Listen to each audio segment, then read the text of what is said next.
Welcome, fellow Stardust. Are you ready for a scare? I see you've come back for more. If you're new here, buckle up. And thank you for joining me today. My name is DeRay, aka Rainbow Fright, lover of all things dark, creepy, and weird. Today's movie review will be on horror Hellbender.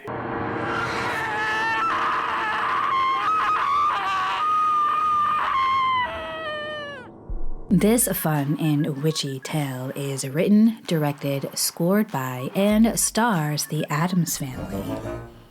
No, not that family. This family. This is their sixth feature film and first horror film. I had a really good time with this one. Similar to X that I reviewed last week, this one has a sense of familiarity but brings something new to the witchy subgenre. This premiered in 2021 at Fantasia Fest and was just released to the public last month on Shudder. This independent film was done on a very small budget, but they were still able to deliver us a memorable experience. Let me get into the summary here right quick, and then I'll get into my pros and cons. And because this is still a fairly new movie, I'm going to remain spoiler-free throughout the entire video. This coming-of-age story stars a real-life mother and daughter, Zelda Adams and Toby Poser, who play Izzy and Mother. They live in the middle of the woods where Izzy is homeschooled and kept away from people because of an autoimmune disorder. 16-year-old Izzy grows lonely in isolation, and after becoming friends with her neighbor Amber, she learns that there is a dark family secret that her mother has been keeping from her. In the very first scene, we witness the burning of a witch in the 1800s by what looks like a coven. They're unable to kill her by hanging her, so one of them empties her handgun on her. But she still won't die. Another woman goes to use her knife on the witch, but the witch bursts into flames and goes straight up into the sky. We then immediately jump to the present day. Because we don't see who the witch was, we're left wondering who she is and if she survived. And then at around the 7-minute mark, we're given a little clue, even though it doesn't totally give us all of the answers. The story is pretty predictable, but the originality lies in the lore and the film's score. We have our typical mother-daughter relationship where the daughter is gaining a sense of independence and curiosity, and the mother is trying to protect her from the dangers of the world and even herself, which brings about a bit of a power struggle between the two, which results in deception and disappointment.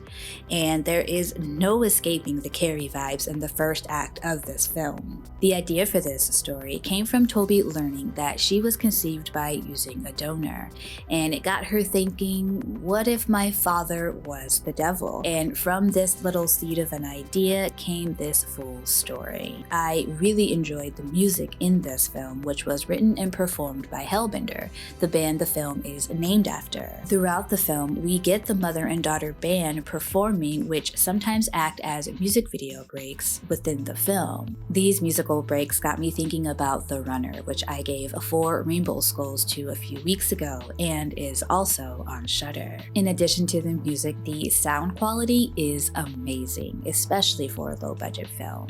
I really appreciated the attention to detail with the sound mixing and effects. Some of the sound effects really added to this magical atmosphere. I've always been a fan of witch movies, so when this film started, I was immediately excited. Actor Zelda did an amazing job portraying Izzy.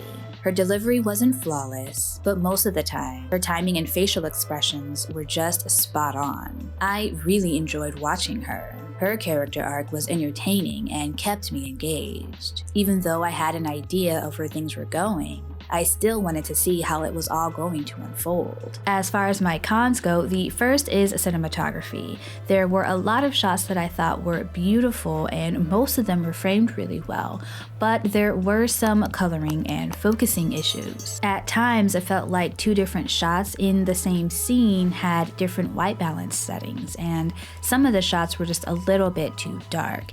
And I don't want to make it seem like the cinematography was a complete fail because it wasn't. The The landscape and drone shots were eye-catching, and the use of the blue and green tones added to the dark atmosphere, which put us in a sort of otherworldly place where people can fly, teleport, and even infiltrate your dreams.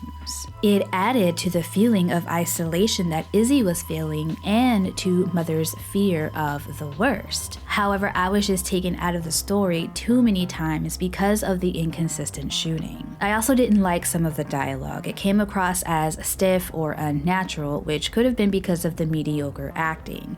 Now, Toby isn't a poor actor by any means, but she does have a long way to go before winning any kind of an award. And the rest of the cast, which included Zelda's sister, Lulu Adams, who played Amber, were all just okay on screen. While some of the effects were awesome, like the key trick, Mother's eyeball trick, and the witch combusting into flames, there were other effects that left more to be desired. But I'm sure with more money, they would have been able to accomplish much more in that department, which leads me to my next point. Their house was so incredibly bare that it didn't even look lived in. And it didn't look like a home that these women would live in. It looks and feels like they're staying in an Airbnb instead of their own home with their belongings. Now, I know this is really nitpicky considering that this is an ultra low budget film, but it was just distracting for me. The only room in the house that had a cool atmosphere was the room that required the key to get in. Other than that, the atmosphere fell flat when they were in the house. And there are just a couple more things like that, but I won't harp on them because I know it was because of the low budget. And I absolutely love low budget independent films. I actually seek them out quite often. And sometimes my husband has to say, can we not watch an independent film today?